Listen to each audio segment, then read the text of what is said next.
ये लीजिए डिक्टेशन। जैसे ही वो बोलने लगे उसकी बातें रिकॉर्ड करें, मैं बाद में टेप सुनकर एनालाइज करूं। ये बात ध्यान रखें, नो मोर। कुछ भी मत पूछिएगा जब तक कि जरूरत नहीं। कुछ भी मत बोलिएगा अगर जरूरत महसूस हो तब भी नहीं। आपको सिर्फ सुनना और रिकॉर्ड करना।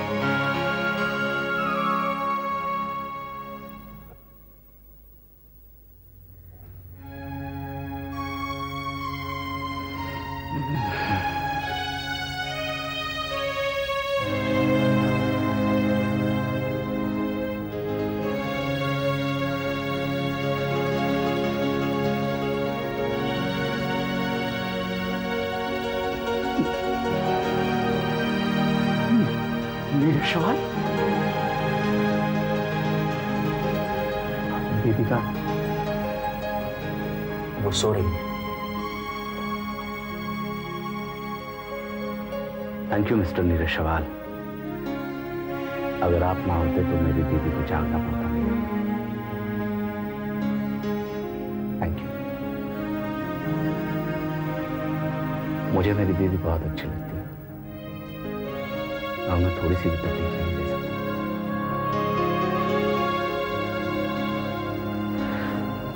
कितने बज गए हैं? 8।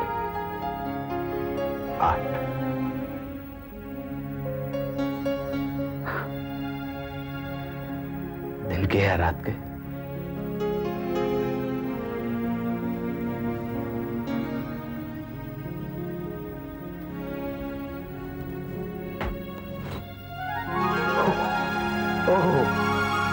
सुबह के 8 बज गए। I'm late. Early to bed and early to rise makes a man healthy, wealthy and wise. Right? क्या आप मेरी मदद करेंगे प्लीज? मुझे इन बंधनों से मुक्त कर दीजिए।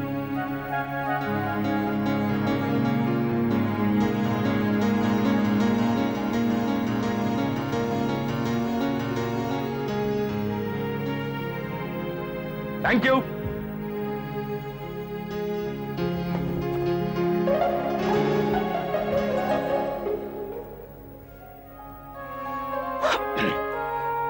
कराग्रे वस्ते लक्ष्मी कर मध्ये सरस्वती कर मूले तु गोविंदा प्रभाते कर दर्शनम।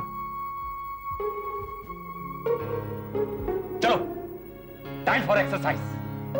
कसरत करनी चाहिए, नहीं तो दीदी से डांट पड़ेगी। Healthy body shows a healthy mind. Health is what? Say. Well, correct. Move.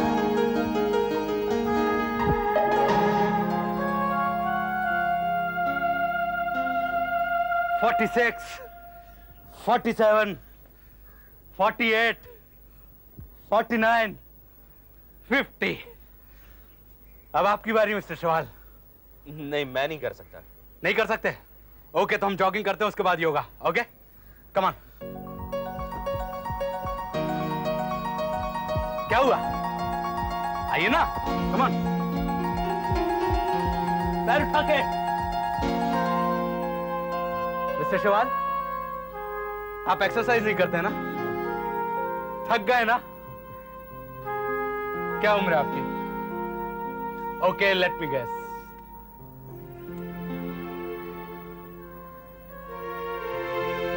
आप लेट 50s में है ना? हाँ? दे ताली। आप बहुत जल्दी बूढ़े हो गए मिस्टर सवाल। आपकी 2 बेटियां भी हैं, एक की शादी हो गई है, उसको एक बेटा भी है। ये बात ध्यान रखना, नो मोस्ट आस्क लीस्ट। कुछ भी मत पूछिएगा जब तक कि जरूरत महसूस ना हो, और कुछ भी मत बोलिएगा अगर जरूरत महसूस हो तब भी नहीं। आपको सिर्फ सुनना और रिकॉर्ड करना।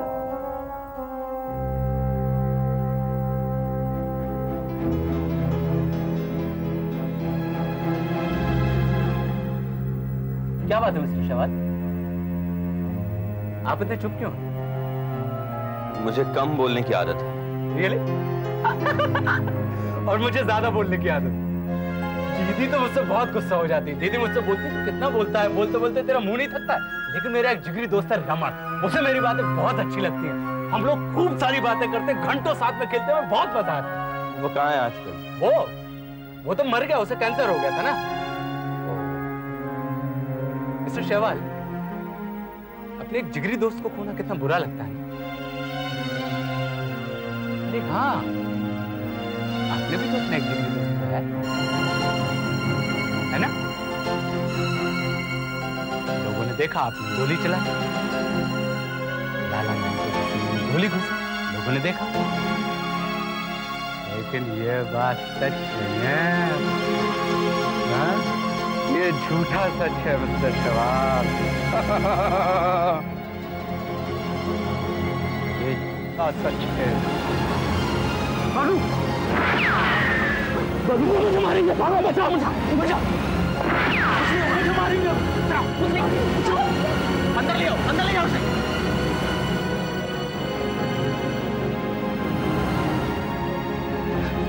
कौन थे वो लोग? चलेगा। मेरे बाबू पर किसी को नहीं चले। Are you sure कि मेरी वहां जरूरत नहीं है? दोनों ठीक तो है ना? Thank God. Okay.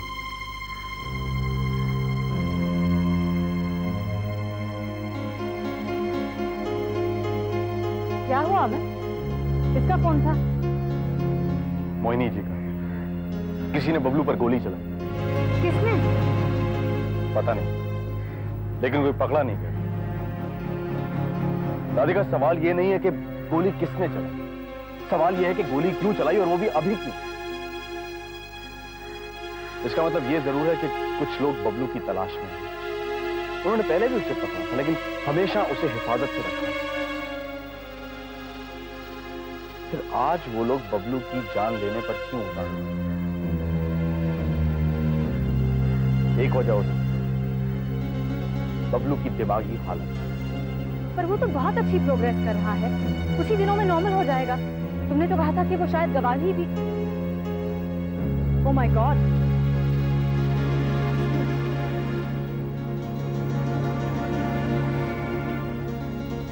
एक मिनट अमन, ये बात तो सिर्फ मोहिनी जी को पता है या फिर हमारे घर वालों को? हाँ, और अगर गोली चल जाती और पुलिस केस बनता तो सबसे पहला शक हम पर ही। तो अच्छा हुआ कि नीरू काका ने बड़ी फुर्ती से। पापा उस वक्त बबलू के पास? हाँ, और कौन? जितना मोहिनी जी ने मुझे बताया सिर्फ बबलू और नीरू काका। तुम ये कैसे कह सकते हो कि वो गोली बबलू के लिए ही? लगता है वो लोग पापा को मारा था। वो गोली मुझ पे चली थी ताकि मैं मर जाऊं। कौन मारेगा तुझे बबलू? कौन? वो मुझे बहुत अच्छा लगता था। उसे बहुत सारे गेम्स आते थे। वो मुझे गेम सिखाता, मैं खेलता और जीत जाता। Bablu, you are a smart boy. तुम बहुत अक्लमंद और सबसे ज्यादा होशियार आदमी हो।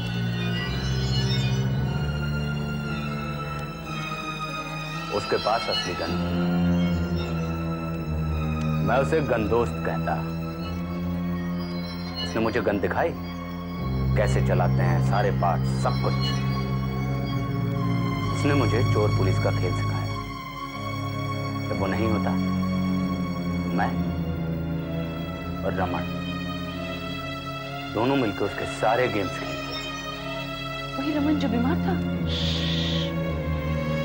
उसे बीमार मत कहो, उसे अच्छा नहीं लगता है।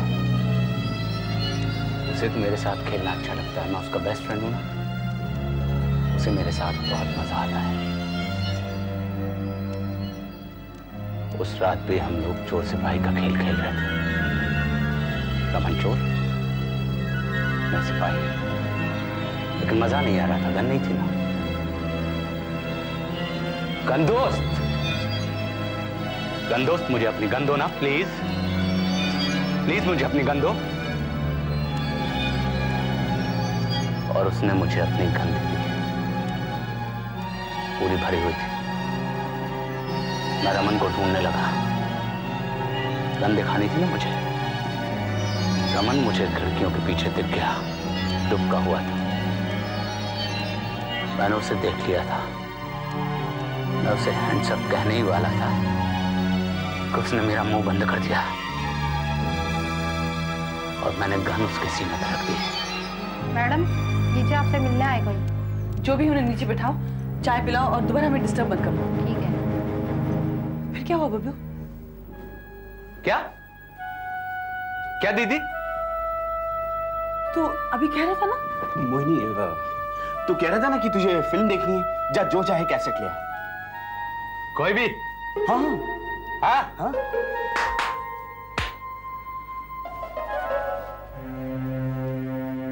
डॉक्टर साहब ने कहा था ना, कोई सवाल नहीं। आई एम रियली सॉरी, मुझसे रहा नहीं गया। आगे से ऐसा नहीं होगा। लेकिन अगर इसे इतना कुछ याद आ रहा है तो बाकी बातें भी याद आ जाएंगी। जस्ट टेक इट इजी, जैसा चल रहा है वैसे ही नॉर्मली चलने दो। अरे यादव भाई नहीं है तो क्या हुआ, हम लोग तो है ना। हाँ बराबर बोला। साला ईट से ईट बजा कर रख देंगे सारी कंपनी की। कंपनी का नाम मत ले, साला जिस थाली में खाता है उसी में थूकने की कोशिश करता है। हाँ तू तो यही चाहता है ना कि यादव भाई जेल में ही सड़ता रहे ताकि तू शेर बन के घूमता रहे। बात मत कर ज्यादा, समझे? शेरो बस कर, बस करो। कहलाते हो यूनियन और करते हो झगड़ा। ऐसे में क्या खाक कर पाओगे तुम लोग? अगर इतना ही यकीन है कि तुम्हारे सेक्रेटरी को मैनेजमेंट ने अंदर करवाया तो जाओ ना, आमना सामना करो ना मालिक का। जो भी होगा वो सामने आ जाएगा।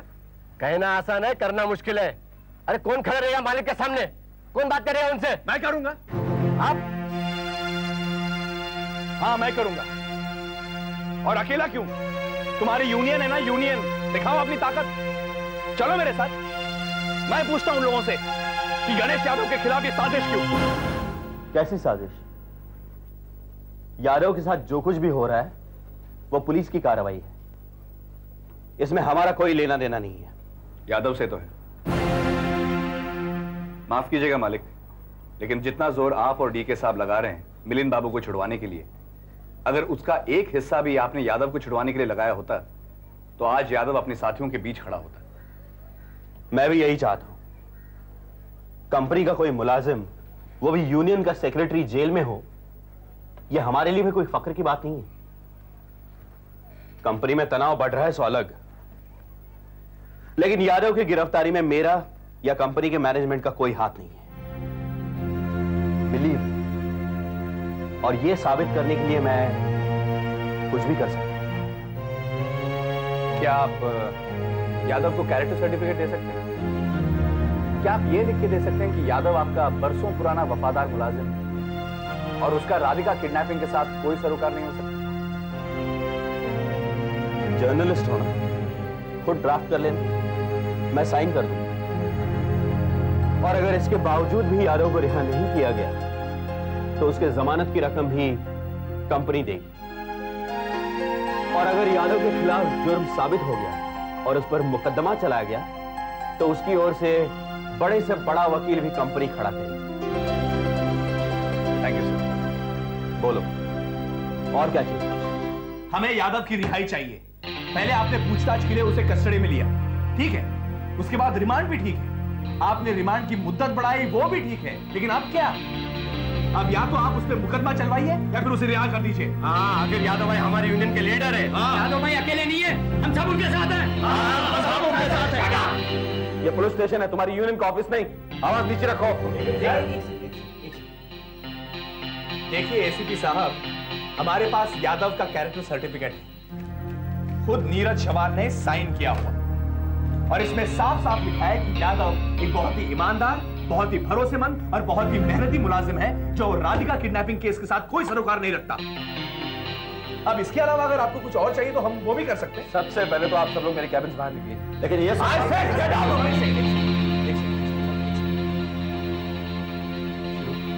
मैं बात कर लेता हूं, आप लोग प्लीज 5 मिनट के लिए बात करें, वरना बहुत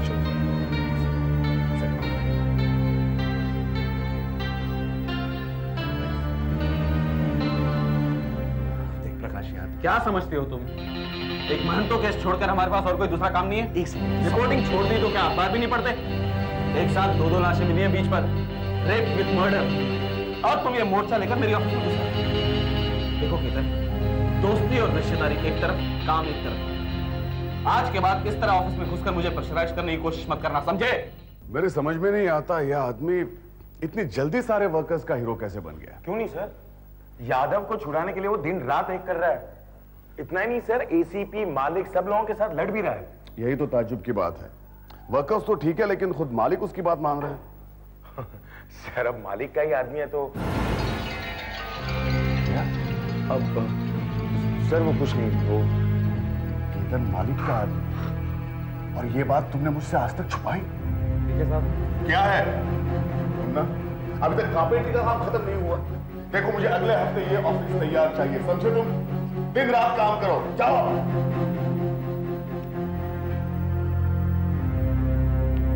तो राज, तुमने ये बात मुझसे छुपाई?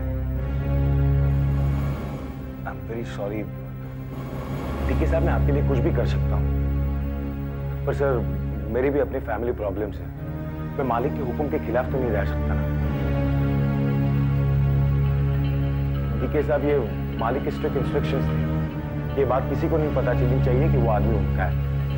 मुझे तो ये भी कहा गया था कि राज, तुम्हारा रवैया उसके साथ वैसा ही होना चाहिए जैसे आम वर्कर्स के साथ होता है। टीके साहब, मुझे तो लगता है कि मालिक ने एक चाल रची है यादव को गिराने के लिए।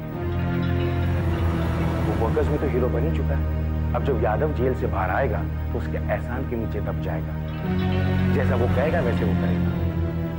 टीके साहब, I can give you in writing, इस कंपनी की यूनियन का अगला लीडर केतन कामत है। सिर्फ यादव से छूट। इतना आसान नहीं होता राज पुलिस के शिकंजे से किसी को छुड़ाना। वो एसीपी यादव को कभी नहीं छोड़ेगा। मुझे तो अभी भी यकीन नहीं होता कि एसीपी साहब ने मुझे छोड़ दिया। ये सब तुम्हारी वजह से हुआ दोस्त। अरे तुम्हारा एहसान मैं अरे इसमें एहसान वहसान की क्या बात है? देखो, मुझसे जो बन पाया मैंने किया यादव, इसमें कौन सी बड़ी बात? यही तो बड़ी बात है। कितने ऐसे लोग हैं जो दूसरों के लिए वो सब करते हैं जो वो कर सकते हैं। आदमी सिर्फ अपनी चमड़ी बचाता है। मैं तो कई ऐसे लोगों को जानता हूं जो मेरे लिए बहुत कुछ कर सकते थे, पर किसी ने आकर मेरी खबर तक नहीं। हमारा जानवर सहरा में जैसे गिद्ध कौओं से डरता है, वैसी हालत हुई थी। कोई बचाने नहीं आया मुझे। छोड़ दिया था मुझे यहाँ इन चिल कौओं को नोचने के लिए। डर डर के पल पल मरने के लिए।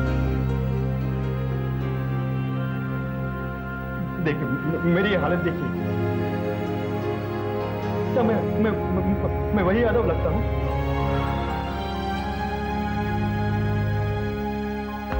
अब तुम आजाद हो यादव, और हम सब तुम्हारे साथ। इस यादों में लाखों बुराई हो सकती है, पर वो एहसान फरामोश नहीं। आप किसी भी वक्त आवाज दीजिए, मैं आपकी मदद करूंगा। अपनी जान पर खेल कर। It's a man's world.